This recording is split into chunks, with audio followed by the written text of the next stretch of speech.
요셉의 형제들은 아버지를 여의고 나서 요셉이 자기들을 미워하여 그들에게서 당한 온갖 억울함을 안갚음하면 어찌하나 하는 생각이 들어서 요셉에게 전가를 보냈다. 아버지께서 돌아가시기 전에 남기신 유언이 있습니다. 아우님에게 전하라고 하시면서 너의 형들이 너에게 몹쓸 일을 저질렀지만 이제 이 아버지는 내가 형들의 허물과 죄를 용서하여 주기를 바란다 하셨습니다. 그러니 아우님은 우리 아버지께서 섬기신 그 하나님의 종들인 우리가 지은 죄를 용서하여 주시기 바랍니다. 요셉은 이 말을 전해 듣고서 울었다. 곧 이어서 요셉의 형들이 직접 와서 요셉 앞에 엎드려서 말하였다.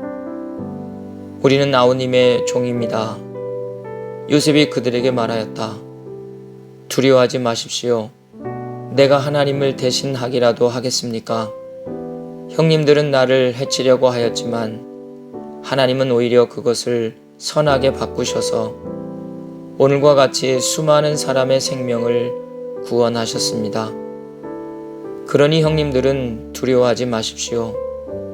내가 형님들을 모시고 형님들의 자식들을 돌보겠습니다. 이렇게 요셉은 그들을 간곡한 말로 위로하였다. 창세기 50장 15절부터 21절 말씀.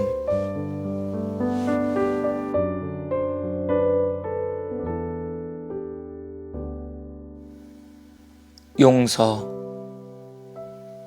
우리가 형제 자매들과 지속적으로 사랑의 교제를 맺어가기 위해서는 용서하는 법을 배워야 합니다.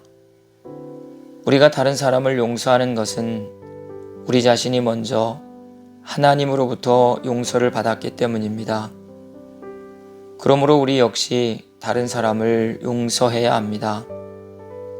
우리가 다른 사람과 사랑의 교제를 맺어가는데 제일 큰 방해물은 상대를 있는 그대로 받아들이지 못하고 우리의 관점에 맞추어 가려는 것입니다. 그러다 보면 상대방의 허물과 약점을 받아들이지 못합니다.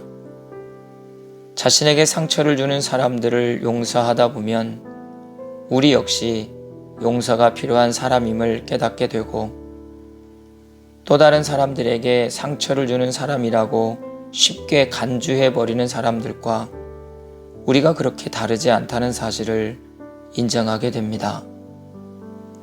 우리에게는 자신의 실수는 변명하고 남의 허물에 대해서는 비난하려는 자연스러운 경향이 있습니다. 자신이 처한 상황에 대해서는 은혜와 이해를 구하면서 남이 똑같은 상황에 처했을 때는 정의와 처벌을 주장합니다. 성경은 하나님의 용서를 경험한 사람들인 우리에게 다른 사람의 입장에 서라고 가르칩니다. 그리스도 안에서 우리는 잘못을 저지르는 사람에게 정의보다는 은혜를 베풀어야 합니다. 신약에서 용서를 표현하기 위해 쓰던 용어 가운데 하나로 자비롭게 처리하다 라는 말이 있습니다.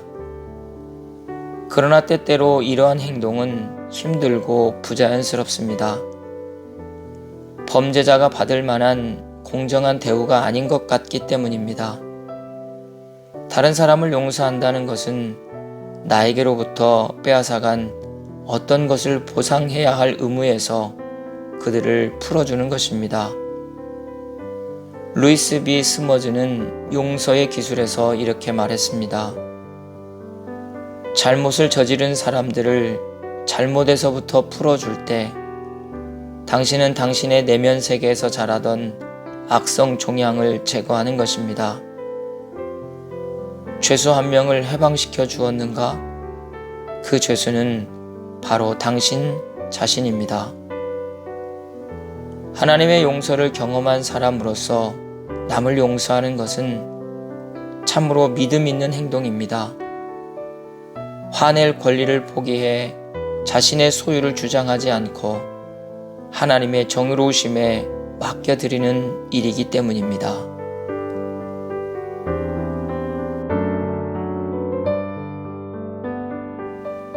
자비로우신 하나님, 허물과 죄로 죽었던 우리를 십자가의 사랑으로 용서해 주시고 구원받은 자녀로 살게 하시니 감사합니다. 하나님의 용서를 경험한 사람들인 우리에게 형제 자매들을 용서할 수 있는 마음을 주십시오. 상대방의 허물과 약점을 있는 그대로 받아들이고 은혜를 베푸는 사람이 되게 해 주십시오.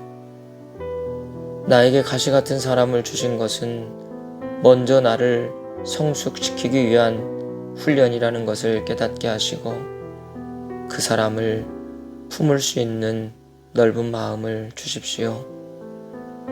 오늘 또 만나는 이웃들에게 용서의 주님을 전하는 삶을 살기 원하오며 예수 그리스도의 이름으로 기도합니다. 아멘.